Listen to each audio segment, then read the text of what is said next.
എന്താ പറയുന്ന ഒരു അവൈലബിൾ പരിപാടിയായിട്ട് അറേഞ്ച് ചെയ്ത താകെ നല്ല മത്സരങ്ങൾ നടക്കുന്നു. അപ്പോൾ ഇത് രണ്ടും കൂടി യോജിക്കത്തില്ല.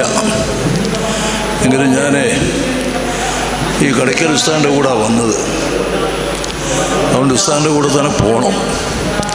ഉസ്താദിന് കുറച്ച് അവസരയും ധൃതിയൊക്കെ ഉണ്ട്. അപ്പോൾ അതുകൊണ്ട് ഞാനും എൻ്റെ ഒരു പങ്കാളിത്തം നിർവഹിച്ചുകൊണ്ട് പോകാനാണ് ഉദ്ദേശിക്കുന്നത്. ഞാനിങ്ങോട്ട് കയറി വരുമ്പോൾ കടയ്ക്കൽ ഉസ്താദ് പറഞ്ഞുകൊണ്ടിരിക്കുന്നത്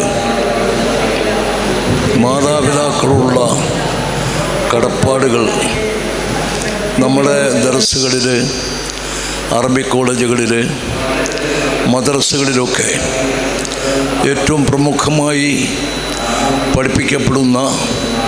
പഠിക്കുന്ന ഒരു വിഷയമാണ്. ഒരു മാതാവിനെ സംബന്ധിച്ചിടത്തോളമുള്ള മക്കളുടെ കടപ്പാട് ആദരവായ റസൂൽ സല്ലല്ലാഹു അലൈഹി വസല്ലം ഒരിക്കൽ പ്രഖ്യാപിച്ചു, അൽ ജന്നത്തു തഹ്ത ഖദമൈ ഉമ്മിക്ക്. ഒരാളിൻ്റെ സ്വർഗം ഉമ്മയുടെ 2 പാദത്തിൻ്റെ കീഴിലാണെന്നും. ഒരാൾ പഠിച്ച് വലിയ ബിരുദവും MFB ബിരുദവും ഒക്കെ എടുത്ത് രാവും പകലും വ്യത്യാസമില്ലാതെ ഇബാദത്തിലും പ്രബോധനത്തിലുമൊക്കെ മുഴുകിക്കഴിയുന്നു. പക്ഷേ അയാൾക്ക് ഉമ്മയുടെ പൊരുത്തം ലഭിച്ചില്ലെങ്കിൽ സ്വർഗത്തിൻ്റെ സ്മെല്ല് പോലും ശ്വസിക്കാൻ സാധ്യമല്ല. അതാണ് ഇസ്ലാമിൻ്റെ കാഴ്ചപ്പാട്. ഞാൻ പഠിച്ചു, കുറേയേറെ വർഷം ദർസിൽ പഠിച്ചു, ഒരു വലിയ സ്ഥാപനത്തിൽ പോയി ഡിഗ്രി എടുത്തു. ഈ സമുദായത്തിന് വേണ്ടി രാവും പകലും വ്യത്യാസമില്ലാതെ ഈടുറ്റ സേവനങ്ങൾ ചെയ്തു. പ്രബോധനങ്ങളും പ്രസംഗങ്ങളുമൊക്കെ നടത്തി എന്ന് പറഞ്ഞിട്ട് കാര്യമില്ല. ഉമ്മയുടെ പൊരുത്തവും കൂടി സമ്പാദിച്ചെങ്കിൽ മാത്രമേ സ്വർഗം ലഭ്യമാകുകയുള്ളൂ. ഇസ്ലാമിൻ്റെ കാഴ്ചപ്പാടാണത്. ഒരു സഹാബി വന്നിട്ട് ചോദിച്ചു, എനിക്ക് ആരോടാണ് കടപ്പാടുകൾ? അപ്പോൾ നബി സല്ലല്ലാഹു അലൈഹി വസല്ലം നിൻ്റെ ഉമ്മയോട്. പിന്നെ ആരോടാ? നിൻ്റെ ഉമ്മയോട്. പിന്നെ ആരോടാ? നിൻ്റെ ഉമ്മയോട് തന്നെ. ഇനി ആരോടാ? നിൻ്റെ ബാപ്പയോട്. അപ്പോൾ സ്വാഭാവികമായി അത് വളരെ ശാസ്ത്രീയവും മനഃശാസ്ത്രപരവുമാണ്. ഒരു കുട്ടിയെ സംബന്ധിച്ചിടത്തോളം, നമ്മളെ ഓരോരുത്തരെ സംബന്ധിച്ചിടത്തോളം ബാപ്പ അനുഭവിക്കാത്ത, ബാപ്പ അധ്വാനിച്ച് സമ്പാദിച്ചൊക്കെ തന്നിട്ടുണ്ടാവും. 3 തരത്തിലുള്ള കഷ്ടതകൾ ഉമ്മ അധികം അനുഭവിക്കുകയാണ്. അത് ഖുർആൻ വ്യക്തമായി പറഞ്ഞു. ഹമലത്തുഹു ഉമ്മുഹു വഹനൻ അലാ വഹൻ. വളരെയേറെ ത്യാഗങ്ങളും അവശതയും ക്ഷീണവും ഒക്കെ അനുഭവിച്ച് ഗർഭം ധരിച്ചു. മരണവേദനയ്ക്ക് തുല്യമായ പ്രസവവേദന പ്രസവിച്ചു, പാലൂട്ടി വളർത്തി. അപ്പോൾ ഈ ഉമ്മയോടുള്ള കടപ്പാട് വളരെ വലുതാണ്. ആ കടപ്പാട് സൂക്ഷിക്കാത്ത മക്കൾക്ക് സ്വർഗം അന്യമാണ്, ലഭ്യമല്ല. ഞാനിത് പറഞ്ഞത് ഇതിവിടെ പറയേണ്ട ഒരു വിഷയമാണോ അല്ലേ എന്നൊരു ഉസ്താദ് സംസാരിച്ചുകൊണ്ട് കേട്ട് വന്നതുകൊണ്ട് അവിടെ നിന്ന് തുടങ്ങി എന്ന് മാത്രമേ ഉള്ളൂ. ഈ അടുത്ത് ഒരു കാലത്ത് ഒരു 2 ആഴ്ചയ്ക്കുള്ളിൽ നമ്മുടെ അടുത്ത പ്രദേശമാണ് കോഴിക്കോട് താമരശ്ശേരിയിൽ 53 വയസ്സുകാരിയായ ഒരു ഉമ്മയെ 23 വയസ്സുകാരനായ ഒരു മകൻ പരസ്യമായി പകൽ സമയത്ത് വെട്ടിക്കൊന്നു. അങ്ങനെ സാധാരണ ഇപ്പോൾ അമ്മയും അച്ഛനെയും ബാപ്പായും ഉമ്മയും സഹോദരനെയും സഹോദരിയും ഒക്കെ പലരും കൊല ചെയ്യാറുണ്ട്. എന്നാൽ ഇതിലുള്ള ഒരു പ്രത്യേക പ്രമേയം, താമരശ്ശേരി പോലീസ് അവനെ അറസ്റ്റ് ചെയ്ത്, എന്തിനാണ് നീ കിരാതമായി മൃഗീയമായി നിൻ്റെ ഉമ്മയെ കൊന്നത് എന്ന് ചോദിച്ചപ്പോൾ അവൻ പറഞ്ഞ മറുപടി അതാണ് നമ്മൾ കുറിച്ചിടേണ്ടത്. എന്നെ ജനിപ്പിച്ചതിൻ്റെ പ്രതികാരം ചെയ്തതാണ്.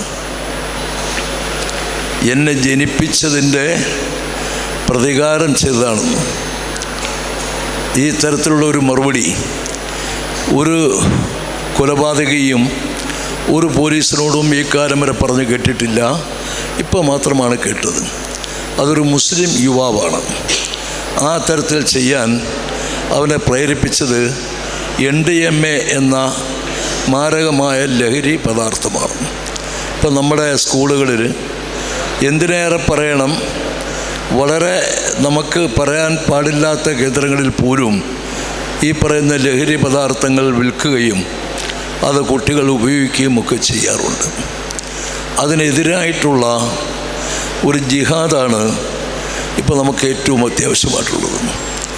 DKISF ദക്ഷിണ കേരള ജമിയത്തുലമയുടെ വിദ്യാർത്ഥി പ്രസ്ഥാനമാണ്. ഉലമാക്കൾ, ഉമറാക്കൾ, യുവാക്കൾ, വിദ്യാർത്ഥികൾ, സമുദായത്തിൻ്റെ ഈ 4 ഘടകങ്ങളും കൂടി ചേരുന്ന ഒത്തൊരുമിച്ചുകൊണ്ടുള്ള ഒരു വലിയ വിഹായ്സ്, അതിരുകൾ നിർണ്ണയിക്കപ്പെടാൻ കഴിയാത്ത ഒരു വിഹായ്സാണ് ദക്ഷിണ കേരള ജമിയത്തുലമ. നിങ്ങളൊക്കെ ഇപ്പോൾ എൻ്റെയൊക്കെ സൂര്യൻ അസ്തമിക്കാൻ ഇനി 1/2 മിനിറ്റ് കാണത്തുള്ളൂ എന്നാണ് ഞാൻ മനസ്സിലാക്കുന്നത്. കടയ്ക്കൽ ഉസ്താദിൻ്റെ സൂര്യൻ പകുതിയായിട്ടുള്ളൂ, ഉച്ചവരെ ആയിട്ടുള്ളൂ. അല്ലാഹു തആല ഞാൻ എപ്പോഴും പറയും, ഏറെ നീട്ടി ആരോഗ്യവും ആയുസ്സും കൊടുത്ത് അനുഗ്രഹിക്കട്ടെ. കടയ്ക്കൽ ഉസ്താദിന് പാറം വയ്ക്കാൻ കടയ്ക്കൽ ഉസ്താദേ ഉള്ളൂ. അപ്പോൾ ഇവിടെ വന്ന് പലരും നോക്കിക്കണ്ടൊക്കെ പോയി.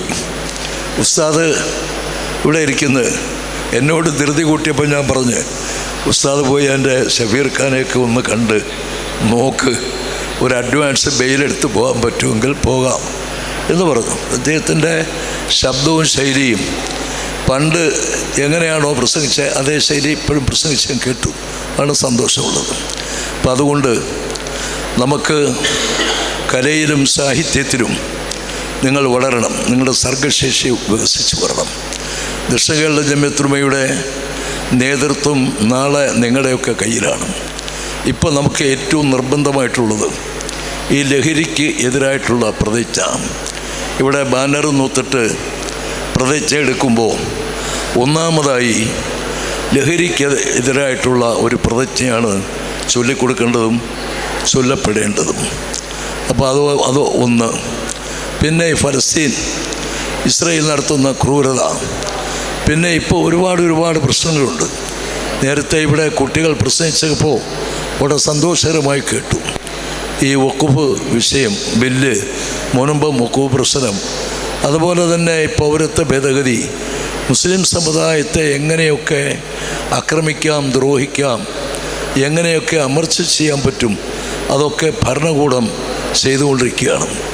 ആ ഭരണകൂടത്തിൻ്റെ മുഷ്ടി പ്രയോഗിക്കപ്പെടുന്നത് മുസ്ലിം സമുദായത്തിൻ്റെ നേർക്കാണ്.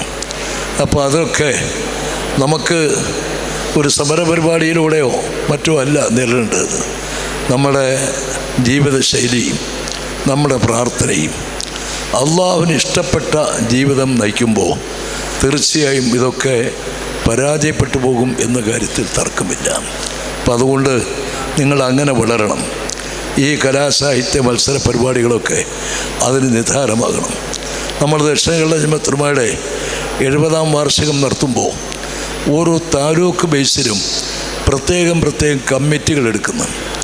ഒന്ന് മാലിന്യ നിർമ്മാർജ്ജനം, മറ്റൊന്ന് ലഹരി വിരുദ്ധ പ്രചരണം, അവബോധം, അതുപോലെ തന്നെ സന്നദ്ധ പ്രവർത്തനങ്ങൾ. ഇതൊക്കെ നമ്മുടെ 70ാം വാർഷിക സന്ദേശത്തിൻ്റെ ഭാഗമാണ്. അതൊക്കെ ഇൻഷാ അല്ലാഹ് അത് താലൂക്ക് ബേസിൽ തന്നെ അറിയിക്കുകയും നിങ്ങൾ കുട്ടികൾ ആ രംഗത്തൊക്കെ ഒന്നും വേണ്ട, നിങ്ങൾ പഠിക്കുന്ന കേന്ദ്രങ്ങളിലെ ഒക്കെ തന്നെ അവർ പരിസരം വൃത്തിയാക്കുകയും അവിടെ കാർഷിക ഉൽപ്പന്നങ്ങൾ നട്ടുപിടിപ്പിക്കുകയൊക്കെ ചെയ്യാൻ നിങ്ങൾക്ക് കഴിയും. ഇവിടെ ചടയമംഗലത്തിനടുത്ത് പോരയിടത്ത് നമ്മുടെ ഒരു സ്ഥാപനമുണ്ട്. ആ സ്ഥാപനത്തിലെ കുട്ടികൾ ഏതാണ്ട് 2.5 ഏക്കർ സ്ഥലത്ത് അവർ കൃഷി ഇറക്കുകയാണ്. സർക്കാരിൻ്റെ എല്ലാ സഹകരണവും സഹായവും അവർക്കുണ്ട്. ഈ ഒരു രാത്രിയാണെങ്കിൽ പോലും ഞാനും കടയ്ക്കൽ ഉസ്താദൊക്കെ പോയി, മാത്രമല്ല അവരുടെ കൃഷിയിടത്തിലൊന്ന് പോകണം. ഒരുപാട് ത്യാഗം ചെയ്താണ് പോയത്, പക്ഷേ അവരുടെ താല്പര്യം കണക്കിലെടുത്ത് പോയിട്ടുണ്ട്.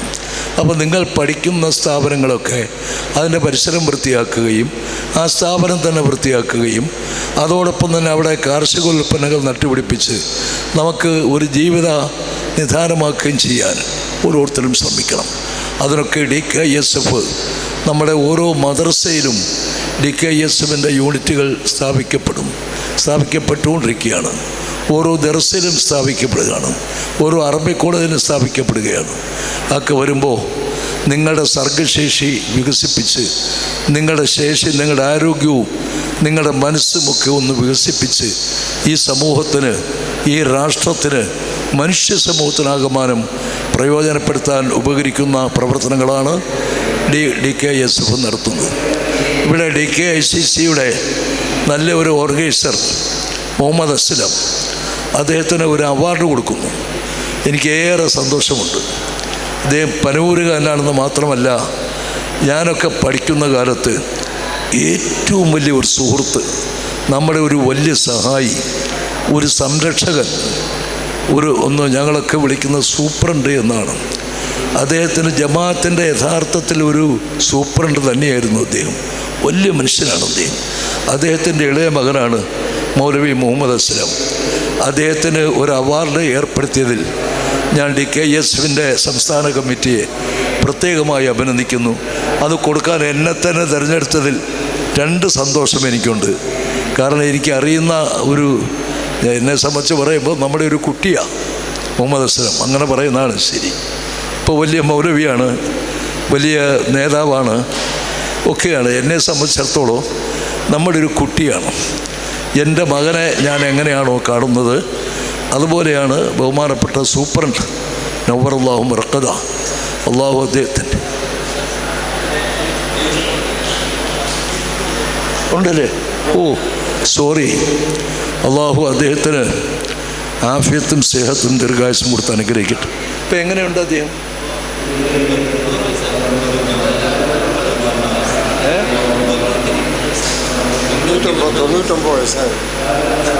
ഹജ്ജും ചെയ്തല്ലോ.